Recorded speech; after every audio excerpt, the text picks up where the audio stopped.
снимате што? Защо да не снимам? Што? Защо да не снимам? Кога ќе сликаш овдека на граничен преглед? Изврши сликата и остави телефонот. Ама аз... Вие сте публична личност, аз мога да вас снимам вас. Какво? Вие сте публична личност.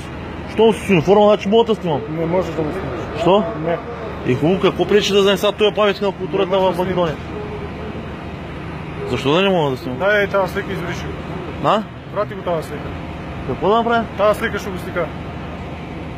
Не може да сникаш тук. Що да не мога да снимам? Така, во граничен преглед не може да сликаш ти. И как да аз снимам колата? Що колата да го сликаш? Защо да не снимам колата? Значи, дай да, на какво основание ще ми забраните да вляза в Македония, стои нещо?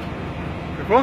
На какво основание ще ми Той забраните? не знам, той има си други и ти казва дали ти влезеш или няма да влезеш, разбираш? Хубаво, ти какво се притесняваш? Що какво се? Ти какво се притесняваш? Не сега ти викам, не можеш да сликаш тук. Защо да не мога да Що е снимам? граничен преглед? Забравя. Границата, само ме слушайте. Значи, по член 163 по македонското знание, границата е обществено пропускателен пункт. Обществено. Всеки един човек може да мини и да гледа и да снима. Не да снима, не може. Вас може да снима. Навсякъде може да снима.